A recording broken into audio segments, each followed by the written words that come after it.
Blue Danube is my opening. Oh.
Welcome to Riverwest Flowing.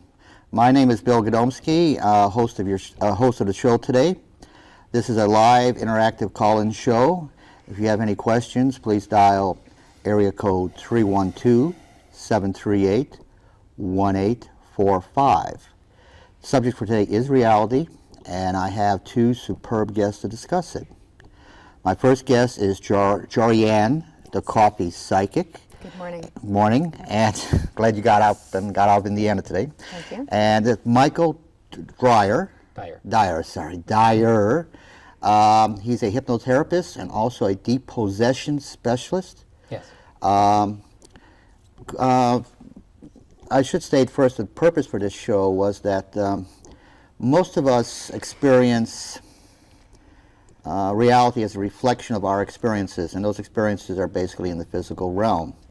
What about people who experience spirit manifestations almost continually over many years? How has that impacted their view of reality, socially, politically, economically? So let's start with Jorianne. That's our subject for today. Jorianne, could you first of all tell us why do we call you the coffee psychic? Okay, Bill. I'm called the coffee psychic because one of my first ways of learning how to access information psychically was through using a cup of coffee as though it's a crystal ball. My sister-in-law's cousin, who's Hispanic, showed me how to take a cup of coffee and pour cream into it. And because I love caffeine so much, she'd shown me once, and I just started doing that every single day. And I was able to see everything, past, present, and future in the coffee. And that's actually how I started developing my abilities as well. And Michael, you're a hypnotherapist and a deep possession specialist. Can you explain what that is? Sure, it's in a few minutes. Sure. I came out of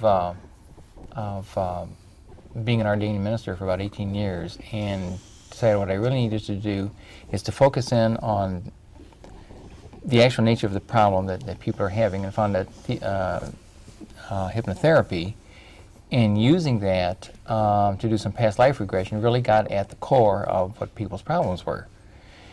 In the process of that, I ran into something called depossession. It's like, what is that? What is that? Well, I found out that it has to do with that people in their auric field gain attachments. Spirits, people who have already died, passed over, but have not gone on to the light or wherever realm they're going to, are still earthbound, and they will attach to people's auric field. There's also sometimes demonic spirits that might attach, and they tend to be very troublesome, bring about depression, anger, a number of things of that sort. And so what people like me and Jorianne do in terms of depossession is to get in touch with those entities, whether they be demonic or whether they be simply discarnate people, and to move all of them onto the light, and therefore freeing up the living person of those attachments so that they can get on with a more healthy life of their own here on Earth. I recall one famous quote about spirits from Kalimo's book, Channeling, just because you're dead, you're not any smarter. Mm-hmm. And he comments on how smart spirits are. Dumb, smart, ignorant, stupid? You deal with spirits. How did you first feel when you started gaining access to this type of reality, Jorianne? I mean, first off, it started out when I was very young. I lived in a haunted house, okay? And at first, it was scary to see something on the second floor where there was no access for anyone, to have something waving outside of there and have the window look like it's, cellophane going back and forth. It was kind of scary, and then we got used to it kind of being fun, where the radios would go up and down by themselves in the house, and all sorts of weird things would go on. So I got used to it rather young. But then once after my father had died, he actually tried to come through me and speak to my sister on the telephone. And I think that really would have been my first channeling or mediumship experience. Now, most of us don't experience that on a daily basis, or occasionally, once every 10 years, some type of manifestation. I've experienced it maybe 5 or 6 times. Yeah. But you experience them, you have to rationalize them, you have to put them into some type of structured order. Yeah. I asked you to bring some books and materials. What books or materials helped you to clarify these experiences and agreed actually with your experiences that you were experiencing? Okay. Just a little bit of a history there. Right. Born and raised a Catholic. Very, very Catholic, okay? Me too. Yes. Okay. And very structured. Well, when I started moving into more of my spiritual work, I joined the ARE, which is an organization based on the Edgar Cayce readings. Okay, and Edgar Cayce was a gentleman called the Sleeping Prophet, where many spirits would speak through him to give healings for thousands and thousands of people. Well, I belonged to the organization. I had gone to a weekend seminar for reincarnation, which I wasn't quite so sure was a reality at that time as a young woman. And after coming home from that weekend seminar, I was fried. I mean, my brain was going 240, and I was confronting a lot of my belief systems at that point. And finally, after a while, I accepted that as a belief system, and realizing that we kind of go on from one life, and we learn our lessons, go on through another life. Then after that, I started getting into realizing, if we keep coming back and forth and everything else, and we're not just here originally and then go to one destination, what happens? What else can happen, to us spiritually when we leave the body? And I actually started experiencing a lot more, so many different things, and actually looking back at the many different experiences and sorting out what was really going on for me, So the reincarnation, the discarnate entities, everything started just falling right into place. Reincarnation, what's your view on that? Is it just a treadmill or a purpose to it? For me, I believe that there's a purpose to it. I believe that we are coming back each lifetime to learn lessons, to perfect our spirituality. And Edgar Cayce helped, in his books and materials, helped you clarify these views, these experiences that you were experiencing. Yes, yes. I've read also a good deal of Edgar Cayce. I must confess I brought one of the books that helped clarify my view, and that's Robert Monroe's book, Ultimate Journey, and his 2 earlier books, Far Journeys, and Journeys Out of Body and Far Journeys. And Robert Monroe kind of put spiritual experience in a context, or reincarnation in a context that we're going through high school and you have all these miserable classes and all these fun classes you got to get through. And then eventually you get out of high school and you get to go to college. In the meantime, we're all stuck in high school. Now the question is, what do we do in high school while we're here? Michael, as a hypnotherapist, what are your views on this question of reincarnation? I'm sure the audience will have a few questions about a few minutes. My views on reincarnation? Yes. I guess I was plagued with the question of, is this all there is? One life, one shot at it, and that's it. This determines, in traditional thinking, you get to go to heaven or hell. And I immediately became, aware of the extremely mismatched lives of people who were born with silver spoons and great genius gifts, and others who were born in terrible conditions. And it's like, well, we start off so what words I want? in circumstances that allow you to spiritually evolve, and other people who aren't, and everything's against them. I thought how extremely unfair of God. And then when I began reading about it, reincarnation, it suddenly made sense that there are several lifetimes in which, as Joanne put it, we get to spiritually evolve, learn our lessons, take those lessons to the next lifetime so that we can continue perfecting ourselves. And I think one thing that's interesting is that when I was studying Edgar Casey, I realized he was a very devout Christian, I think Southern Baptist. And when he found that his own readings were revealing reincarnation stuff, he completely stopped it. And he had to take time out for about a week or so and consider whether he was being manipulated by unseen evil forces or whatever, and whether he should stop his work altogether. And as a very conservative, almost fundamentalist Christian himself, he came to see that reincarnation did not conflict with his Christian beliefs, but they fit in very well, and so he then continued on his work, and his work was always very fruitful and positive. One of the producers here at Access, Angela Hicks, does a show, Secrets of Success, and the host of that show is Dr. Robert Crawford, and he recently finished a 2-part program on how reincarnation is in the Bible. It's interesting how selectively people can be in picking and choosing what they want out of the Bible, including leaving out almost clear, definitive wording that reincarnation is real and it exists. I have a question from one of my crew members. I asked them if they had any questions before the show began. One of them, Carol Boltmel, did have a question. She says, I see myself good, I see myself evil. Am I supposed to go to a library and study what I see inside me, or begin to pay more attention to what I see internally? And you're asking that? That's an interesting question. I think a library is not a bad place. I think my experiences, Robert Monroe helped clarify many of my experiences, but still, I still had to search internally, or else I couldn't do it. But how much internal searching did you go through, Joanne, when you were experiencing these? My goodness. Pretty much on a regular basis. Because of my, again, the Catholic upbringing. I had some superstitions. The tarot cards, couldn't touch those. The word psychic, evoked the sense of evil or whatever. And I had a lot of internal work that I had to do constantly, and a lot of prayer work. And my thought is that people need to go within. The temple of the Lord lies within. That's what they say.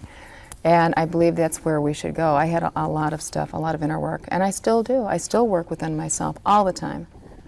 I originally started out Catholic, went straight atheist, became a Marxist revolutionary, and I still believe I'm a bit of a Marxist, but now I take the spiritual side. I love Marx. Problem is with Karl Marx, any great mind, he finds a piece of reality and it makes it the entire reality, and that's the problem with humans. But one thing I did discover, I kind of fell into these spiritual views almost by accident by finding certain books, at a bargain basement, which I can't pass up. And also, anyway, it's a strange, twisted history that led me to this point in time. Same with you? What was your twisted history, Michael? In focusing on her question, I really think she needs to do both. Go to the library as well as to search inside, because what I found is that in my reading, I learned a lot, but the reading always caused me to go back inside, and I found out that any real learning had to be a sense of self-discovery, and I had to take the history of things that I found, the psychological insights, and they had to match what my own experience was. And I think when she trusts her own experience, she'll find what she needs to find, because that's I think is what it has to be for everybody, and certainly that's the way it was for me. I had to really do a lot of soul searching until the right kinds of insights felt, I guess it's more felt, meaningful, significant, and they're soul satisfying. It makes sense of life and everything all of a sudden. And you know, something just sort of rings true and kind of bypasses the intellectual analysis. It fits, and you know it when you feel it. Good.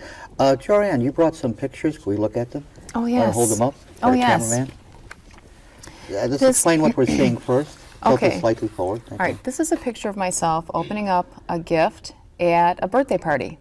Okay, can we see that? And could you point to, yes. Okay, and can we see the smoky area right in front here, coming up in front of my face? I can see it on, Right? on a monitor. Yes. Okay. One of the things that you also know that I do paranormal investigations, and I go around, you know, taking pictures of haunted locations as well as communicating with the dead, okay? I also want to make sure that I'm going to try to get it on camera and try to prove it as well, okay? For scientific reasons. It's important to me. This is the candle. This was a gift that somebody had given me. Somebody made it. I would have to say somebody charged this, or that there was energy or a spirit that came along with this candle. I didn't even look at these pictures right away. Okay, I developed them, put them in a box. What I knew is that every time I went by this candle, I'd get a serious headache. Okay? And finally, the headache started wearing off, and I was finally able to light it. Then I came across my pictures. And I noticed out of all of the birthday pictures that I had, this was the only one that had any manifestation coming up on it. You know, John, we did a live seance with you December 13th, 1998 here at Access. Yes. And people are still talking about it. But there was something happening. Unfortunately, you weren't watching because you were to my right. Yes. We had a table slightly differently structured. And immediately to the right of or actually to the left of my camera, from the cameraman's perspective, is a TV monitor. And every time we had a close-up of that candle burning, the monitor was flickering. That was the only monitor flickering. That's not normal? No, Tyrone Ivory observed that, and he was amazed about it. Wow. And a couple of people in the control room observed it. So there was an unusual event occurring Yes. during the seance where we did find one spirit here at Access, Yes. which I won't mention it here, but most of us in the crew agreed who it was. Yes. Well, the other thing I meant to mention to you about, I believe it was that filming that we had been doing, Yes. is that behind me on this black background, I'd seen lights flashing across there. And I'd actually thought that there were some lights that were flickering off of the cameras that were flashing in the background or something. It wouldn't pick them up because you have a black curtain behind you, and that would be absorbing all the light anyway. Yeah. So there was other things that were going on. well, something was happening here. It's a weird place. Can we see another picture? Oh, certainly. Yeah, let's take a look at this other picture. Okay. This other picture is also where I'd been doing a ceremony, a service, a wedding. And this actually happens to be of my daughter and her husband. Let me see if I can get that in better. Now, above their crown chakra, and that's, of course, in the auric field, there looks to be a seven-sided, almost like a stop sign, but it's seven sides. It has seven sides. Now, the strange thing is somebody could look at that as a glare, but there are two perfect shapes there, one above each person's head, and it happens to be violet, and that's the color of the crown chakra. Now, it could have come out anything, and if it was a glare from a camera or something else, it could have just been a bright white light or something. So that's what makes these things unusual. What's going on with that? Well, I'd like to know what's going on. Well, Robert Monroe and, Edgar Cayce, which I've read also, and Robert Monroe, all these people help clarify our experiences. But unless we're ready for the material, we won't read it, or we won't even... Actually, in a sense, it almost falls into your hand by accident. Yes. Which is the strangest thing about it. I guess we have guides, don't we? Yes, we do. Yes. Well, I think our spirit guides kind of play tricks on us right now, then leading us to the right bookstore at the right time. Yes. Again, repeating, this is a live interactive call-in show, area code 312-738-1845. We'll continue our discussion of spirituality. Now, it's interesting about Edgar Cayce. Most people think about him in terms of sleeping prophet, but if you read his material, politically, he was quite radical, quite leftist. Most people think that people that are spiritual or whatnot or highly religious are kind of conservative fundamentalists that believe capitalism is the best thing since God created peanut butter or something to that effect. Yet Edgar Casey's material and readings would indicate that he was pretty close to out-and-out Marxist, you want to be quite blunt, socially and politically, economically. Because he believed in the workers' rights, workers' control. He was opposed to big capital. In other words, he was politically a very radical person.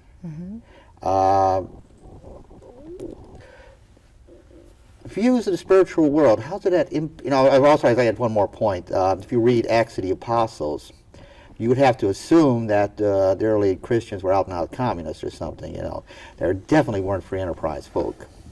But how have your experiences in the spiritual realm impacted you in, say, the social, political, or economic views of reality?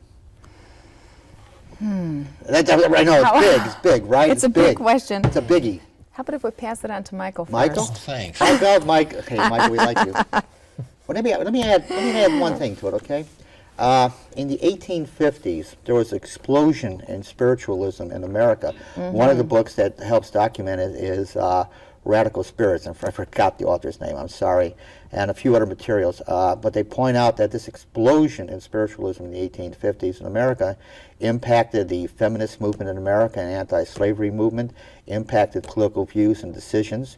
There was almost no spiritualism in the South because almost all spiritualists, without exception, were all anti-slavery movement. And the big impetus for the abolition of slavery actually came from the spiritualist movement in the 1850s in America and helped radicalize much of America. And made, and I believe Lincoln also was involved with the spiritualist movement to the full extent. I'm not sure of at this time. There's a number of books out there. So spiritualist movement changed or made a fundamental shift or opinion change in America in the 1850s. For feminism and for abolition of slavery. So in a sense, but this is basically left out of conventional history. Well, of course, conventional historians can't say, that spirits brought on political change in this country. Any comments on that, Joanne? Well, first off, Abraham Lincoln is my favorite president, okay? And the issues around the slavery and even the issues around the American Indian situations have always been very, very tender to me. So I've been very supportive of those situations. And I think that's all I'm going to say on that. Because it is a really big question. There's a lot to think of in that. I know, but it shows that how a particular movement impacted on social and political change in this country. Yeah. And basically left out of most historians' texts or commentaries on it because it doesn't fit preconceived ideas of reality. Michael? The only thought that comes to me is that I think when one expands one's horizon and realizes the nature of what spiritual world is and how it impacts us, you come to a real, and throwing in reincarnation, you come to a realization that it's kind of a cliched phrase by now, but we're all in this together. And we've been talking and I've used the term a few times this morning about spiritual evolvement. But what that means, I think, is not that everybody is on their own path and they're trying to better themselves and how they live life, but we're all in a network, a webwork of relationships. And you cannot progress, if we put this in terms of a stair step, you cannot progress step by step upwards unless every step you take, you reach your hand back and help somebody on steps below you up to come up a step. We're all in this together, and so that then translates into, I think, social political action and finding ways of helping brothers and sisters to emerge out of their struggle and to better their lives. We cannot progress unless we help them progress. That's a good point. One commentary, I believe from the spirit realm, I read all these quotes, I'm trying to remember who said it, that the purpose of life is to help someone else. And if we've helped someone else, then we fulfilled our purpose in life. I think you've helped a good many people, Joanne. because I think that we have some real fears in our society, and the dominant fear is the fear of death. Now, I'm not exactly overwhelming, joyful idea of dying because I'm kind of used to living. It's one of those habits you develop. You know, I mean, I may believe in the spirit world, but I'm going to hang out here as long as I can. I guess it's a habit forming. But in our culture and society, we don't, you know, we kind of ignore the fact that we die. We kind of deny the fact we die. We say we pump enough health food in you and you exercise long enough and you take enough vitamins, you know, you'll never die. Right. It doesn't quite work that way. But basically the baby boomer generation, which I happen to be part of, is keep pushing away death, you know, longer and longer and longer. But there's a high level of anxiety in dealing with the problem of death. How have you dealt with the problem of your personal death? Try to bring a serious subject to you. It's, well, thank you. I think it's a good topic. Okay. Especially seeing that I've been doing channeling work for probably the last 12 years. And for some reason, as a little girl, I thought I was supposed to, I knew I was supposed to become a medium and work with the dead. And what I tell people right now, and this last year and a half, 2 years, I've been working as a trance medium as well as a channeler. And of course, the trance mediumship is working with those that have crossed over. Not the higher spirits, not your guardian angels, okay? That's for the channeling. But the mediumship is working for the dead relatives.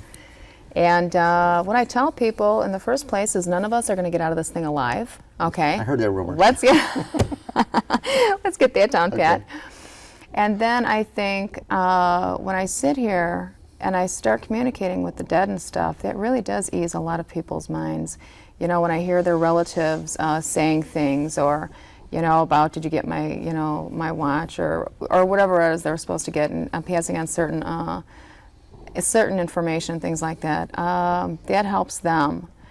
Myself, I'm quite contented with a thought of crossing over, because it's actually just changing my reality. It's just changing states. It's almost like water is liquid and then it freezes, and when it's boiled, it's steam. And I believe that's the way our spiritual reality really is that we just change states. And I think if we can just get used to that concept, then we know that all is well. It's just the physical body that goes back to the earth, where it came from, and we move on Michael? into those higher planes. Would you like to add to that? I mean, that was a great statement. I love it. Thank you.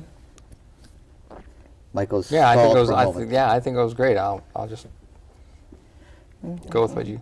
Michael, what you've you done said. this past life regression. One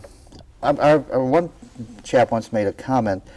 Do we, in a sense, pick the regressions that rationalize our current existence? I mean, we may have had many lives, but are we, in a sense, when we do past life regressions, without realizing it, select those past lives that somehow rationalize our current life or make sense out of them? I don't believe that that's what happens. I don't know why, when a person has regressed, why certain lives come up. I believe that the lives that come up when they're in an altered state are lives that will have a connection to the issues that they're dealing with now in this life. So a past life could impact a current life. Oh yes, definitely. Now, it's a fascinating question or point. Somebody observed, who I respect highly, that, you know, what we call the past and what we call the present and what we call the future are all occurring at the same time. And if they're all occurring at the same time, you could almost as much say the future is impacting my current life, or my current life is impacting my past life. I know that's something weird, but I just thought I'd throw it in to screw you up a little. I mess you up a little. Can't quite go along with that, but Okay. Yeah, I'm not sure that I do either. Okay. So, but the one comment that I wanted to make about your previous question to Michael, do we recall the certain lifetimes that are going to, you know, impact us now, or that help us Rationalize now? our current Rationalize, life. thank you.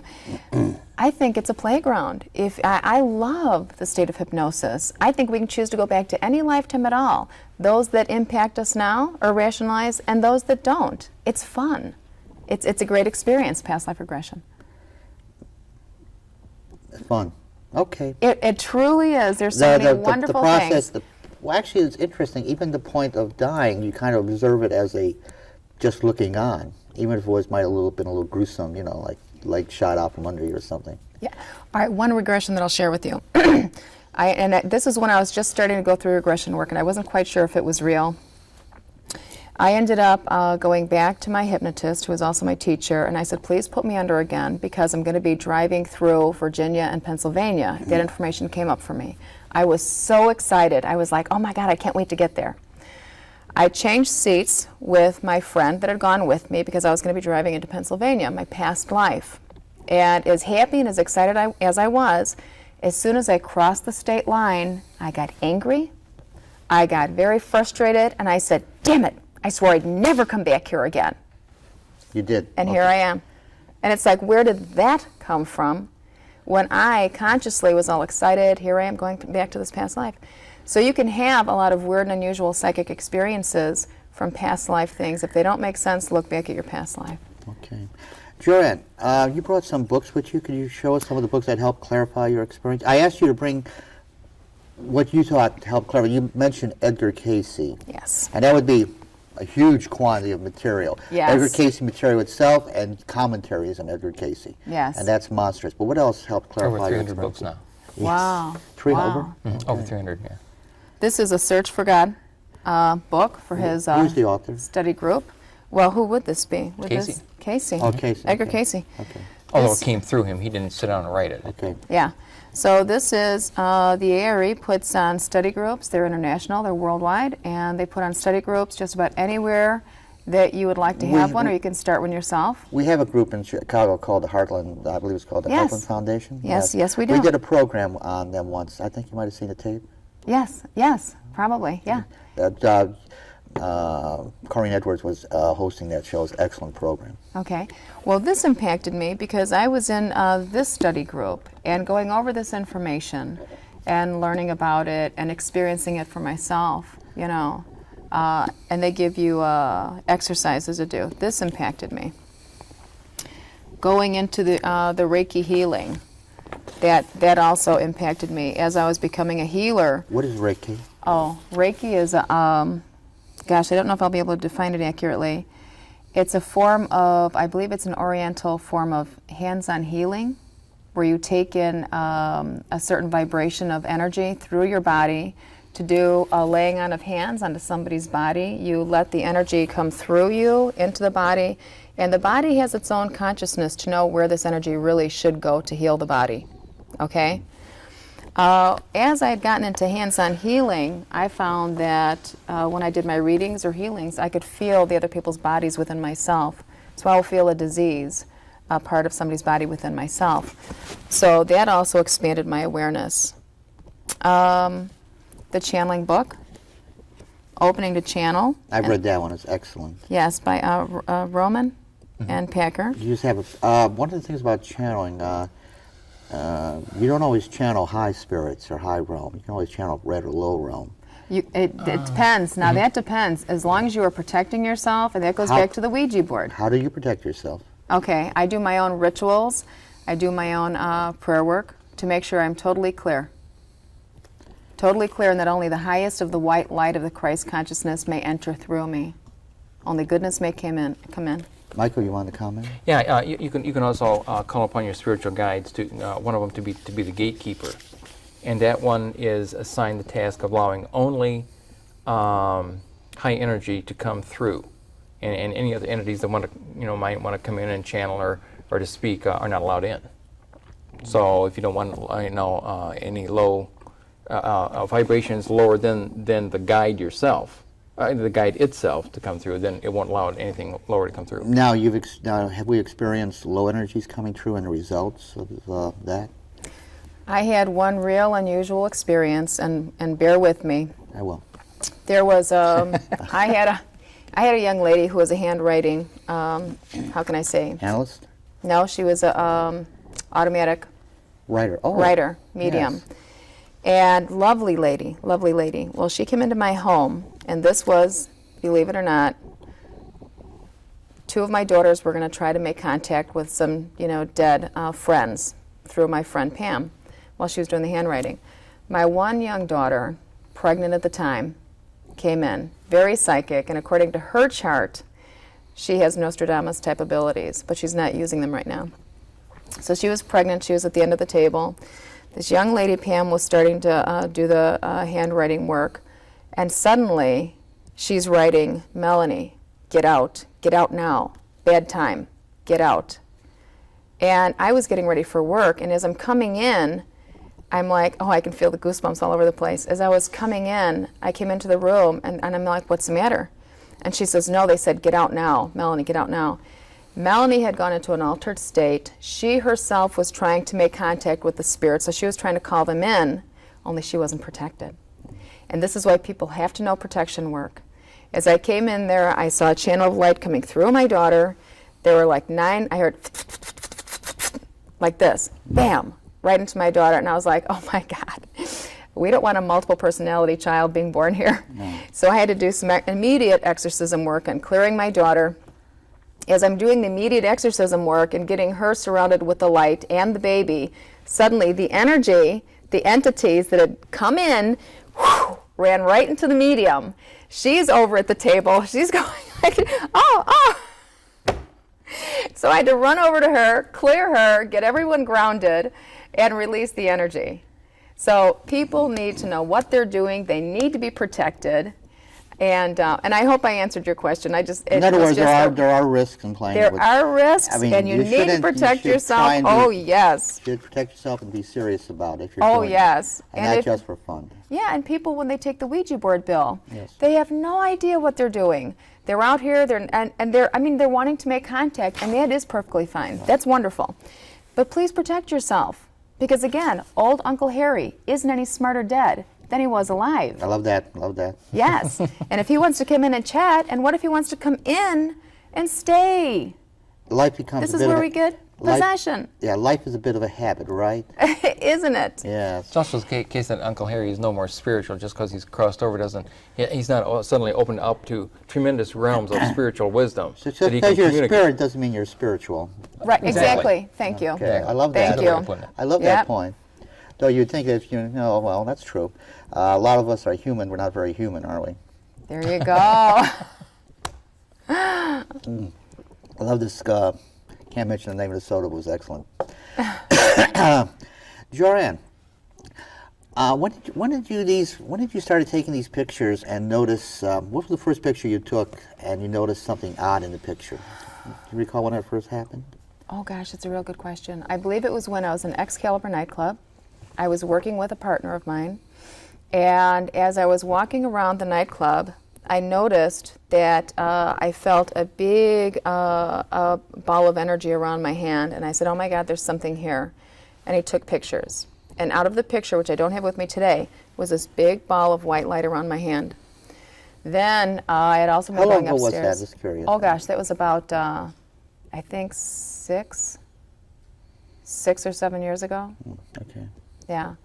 And I mean, it's not just that these photographs that come up with glares, that come up with streaks of light, things like this. People need to look into these pictures and really see what's going on.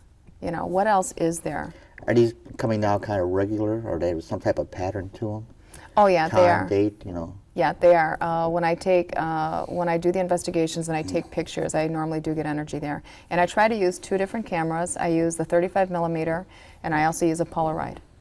And the nice thing is many times when you use both the cameras, in one last investigation, on the 35 millimeter and the Polaroid camera, they both came up with a golden glare, a golden light at the same time, the same shooting. Oh, we have a caller finally. Someone finally reminded to call us. Right. Michelle, you have a question for our caller? Michelle?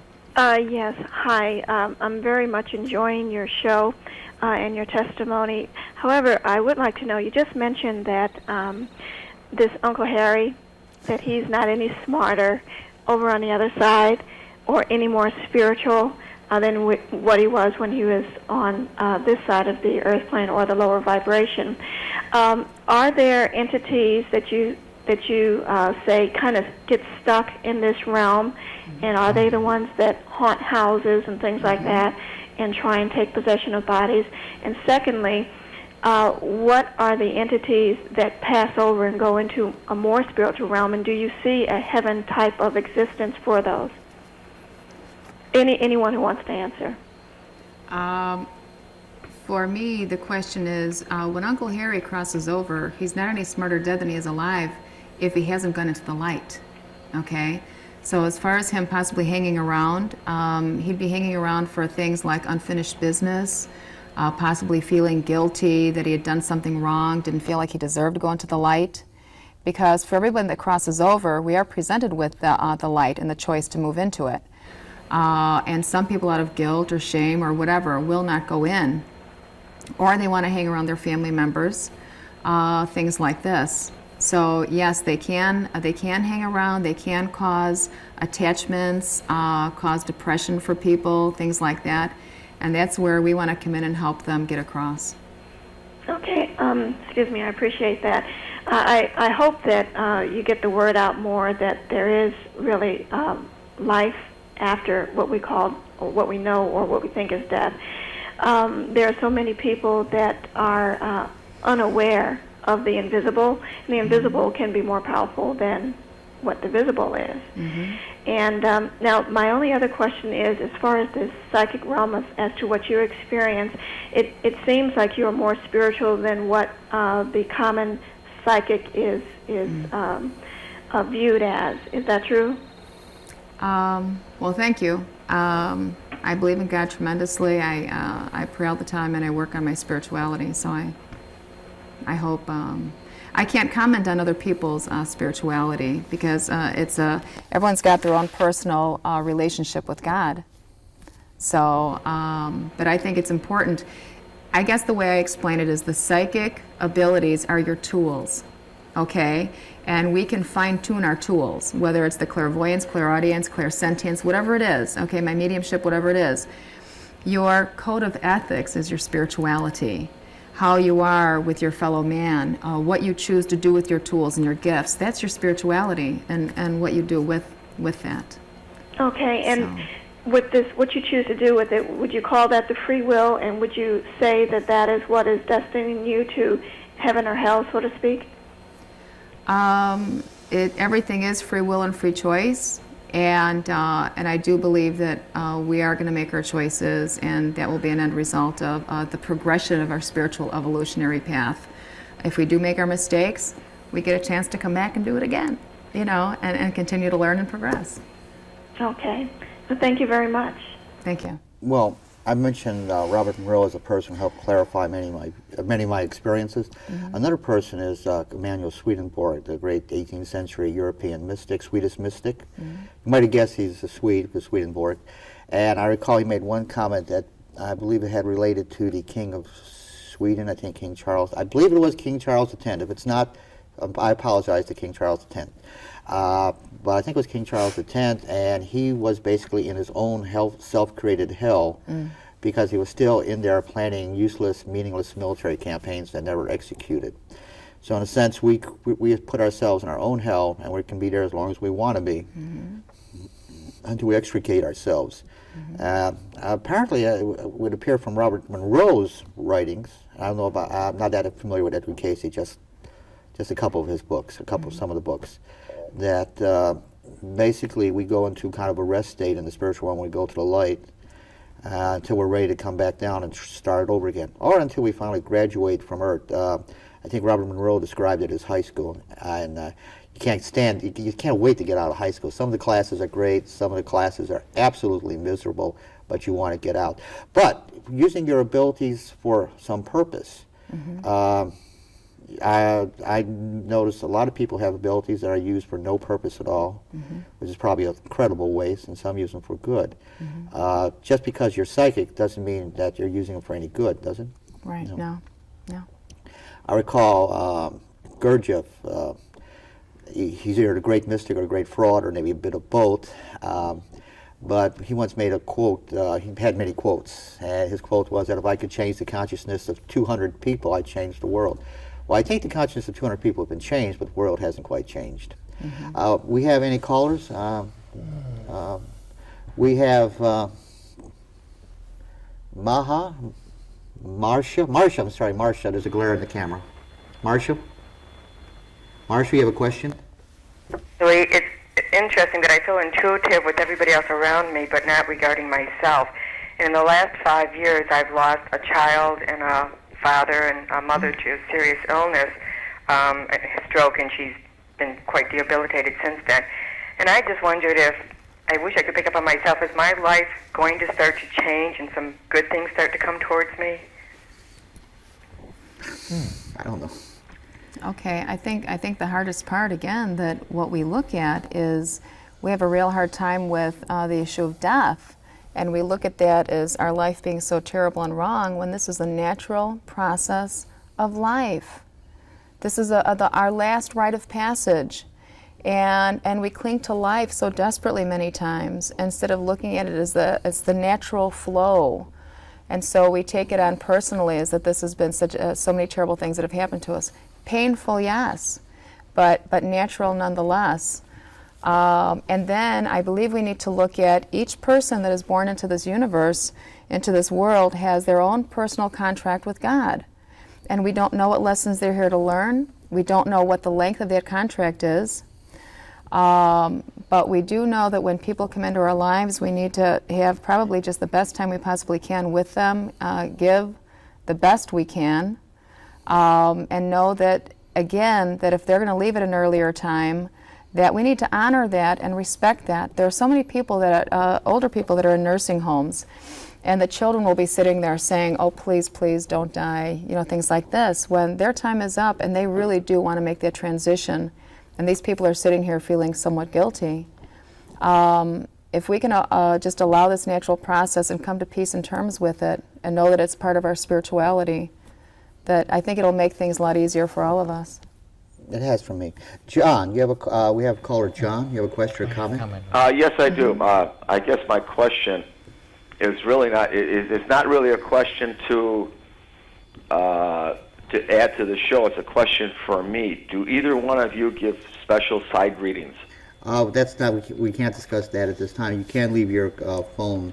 I can leave my number in there. Leave your number there, but this is access. We don't do that kind of stuff. Okay. Because what happened is I just went through the channels and I sat down, and the only psychic that I really know and trusted, my wife, died. So I had and the lady that's sitting there is speaking the exact truth that I have learned from being a member of the General Assembly of Spiritualists. Wow. And all I'm listening to is something that is absolutely for real, and I would like to know if I will be put on hold and I will give my information. I would like a reading from her. Well, just leave your phone number there. By the way, General Assembly of Spiritualists, is that a church in Chicago? No, it's not. It's a national recognized, I want to say, like the Baptists, the Catholics. It's an organization that sponsors. Could I recommend to you, sir, that you should look into having your church do a regular show here at Access? Because I think I'm not a member. I'm not a member of any of spirituality at this point. That's why I want to talk to somebody. Okay. Well, all right. Okay. Well, I just want to try to make a suggestion. Put me on hold. I'll give I'll put you on hold. But if any individuals are involved with spiritualist churches, I would strongly recommend that they use the Access facilities here in Chicago to do programs, because I think we need a little bit different view on spiritual reality, and I don't think we quite get enough of it here at Chicago Access Corporation. That was a good question. Mm-hmm. I was going to comment on some of the things you said to Marcia. I know in the Edgar Casey readings, he talks about once one goes through the transition process that we call death, you then go on what Casey calls a sojourn. It's kind of like you go to whatever realm you need to go to for spiritual charging Rest. of the batteries, of rest, of kind of reflection to learn what lessons, or what you've been through, what lessons there are to learn, and then what you need next in terms of lessons to gain in your next lifetime here. And I know in some of the regression work I've done, we've taken people back not to a past life, but to the in-between state. And they talk about being with a committee of spiritual guides, angels, whatever, and deciding, okay, what needs to happen next. They actually make a kind of a contract as to what they need to do next, what their purpose is going to be, and it comes finally right down to, okay, I'm going to choose that group as my parents, and down they go. and they're ready for the next life. So, One more question about reincarnation. I've read a number of reports that we tend to reincarnate in groups, and we end up running into the same spirits, perhaps in different roles, sexes, etc. One time male, one time female, father, daughter, son, daughter, husband, wife, brother, sister, brother, brother, sister, sister. also larger groups. Large groups. In other words, it's highly probable that all my friends here at Access will end up running into them again in the next life. Yes. And ruin their lives too. By the way, the crew was great. They slipped me some additional soda when you weren't watching. It helps me. Yes. And What about this group, large groups? What's your view on that point? the large groups, yes, and the smaller groups. I was just going to make a comment that we do have the commitment to come back with our friends and our enemies, our teachers. Okay? It's like, okay, now I'm going to be born at this time, and when I am 16 years old, I need this situation to happen, okay? You be the bad guy, I'm going to be the good guy, okay? Do you know what I'm saying? And then so they have the role, we've made the agreement, bam, we learned the lesson. Also, that's also to resolve those former issues. And yes, and to resolve past karmic experiences, yes, as well. What's the most unusual thing you ever experienced in the process of channeling or contacting spirits? I know that's odd. I mean, I know probably a host of unusual, but what sticks in your mind? What pops in right away? I thought when I needed a little bit of proof when I started doing the mediumship work, I thought it was just wonderful. Because I'm always one of these prove it to me type people. That's the way I've been. I'm just not going to accept anything blindly. I just can't do that. I had been reading one of my girlfriends who I'd met when I was doing my house parties, my work. And previous to the first time I had met her, her daughter had died at 16 years old. And no one knew that she had a heart problem. They just found her dead in the morning. So anyway, so years of a friendship had continued. And she was leaving the state, and I had done some readings for her this one night when she was going to be leaving the state. And the candles started going crazy. And when my candles start going like 5 and 6 inches, you know, I always take notice. And suddenly I heard very clearly, Jurian, will you channel me? And I looked, and it was so clear, Bill, it was just amazing. Well, anyway, I told my friend, and she said 2 weeks ago a psychic said another psychic was going to channel for me. That was great. I went into my altered state, and suddenly I find myself singing a song, a little children's song. And I was like, you know, oh my God. So even me being inside my head saying, okay, I'm judging this, I came out and I asked her, I said, what was that song all about? And she said, that was the song that Monica sang all the time when she was a little girl. And so that to me was amazing and proof for me that yes, this is going on. She was right there. She was talking through me. She was giving me that information. And what do you feel when you go into this altered state? I mean, it's kind of hard to describe. I guess you have to experience it to really describe. What words come to your mind? Actually, I have to disassociate my ego state, my conscious state. I have to have faith, hope, and trust. Okay, do my prayer work and everything. I'm actually almost a little bit outside of my body or over to the right of my body. And I'm actually allowing energy and information. I have to allow myself to say anything and everything that comes in and through me, and to say it out loud. And sometimes the laughter will come through, the personalities, the certain things that even as I'm over here on the side, my ego state might judge a little. I have to learn how to get total judgment out of the way and just express everything that's coming through. So I'm in different places, and I'm allowing my body to do different things while I'm over here. Can most people experience it? Are most people capable of doing this from your experience? From my experience, honestly, whoever wants to work hard at training, if I went to school to be a surgeon, it would take a couple of years, but I could probably do that. Just like anyone else that wanted to be a transmedium. We're all born with our 6 sensibilities. And if everyone wants to sit here and work and study and stuff like that, positively. Practice makes perfect. But they should have some, I would hope, some positive purpose in doing it, right? Oh, I certainly hope so. I mean, we're here, we're spiritual beings.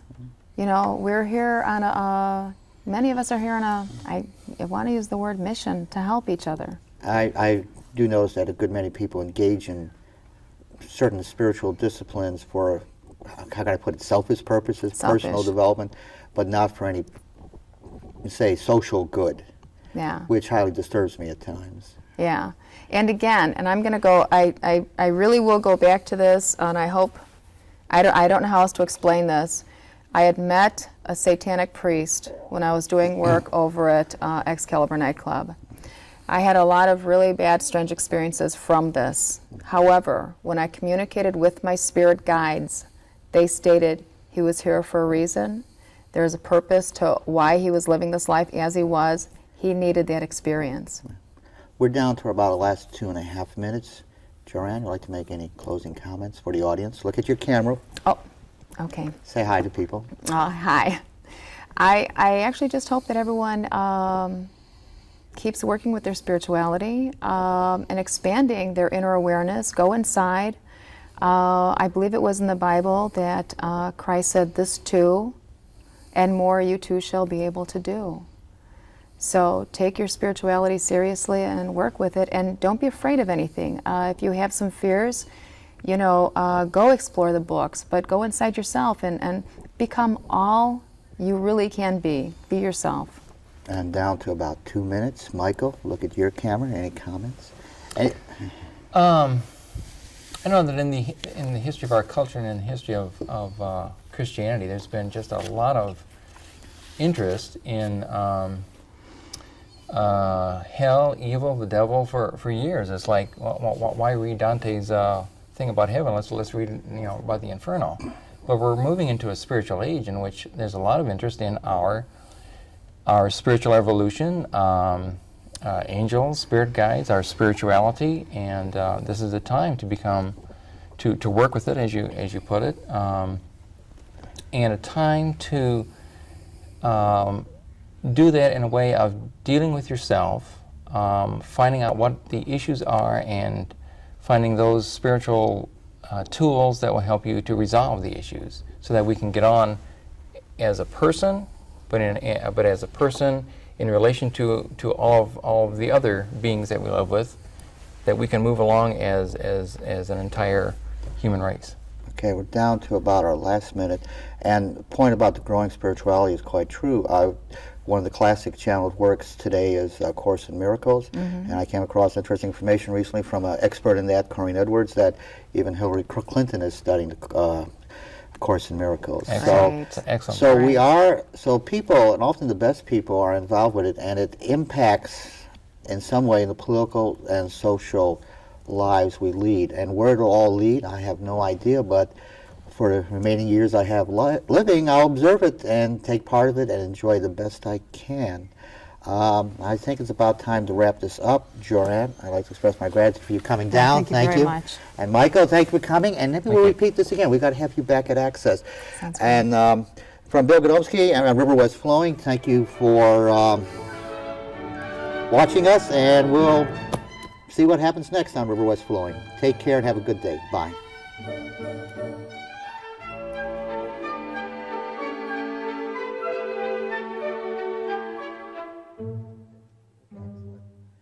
But keep talking. You see the monitor that they've got us covered.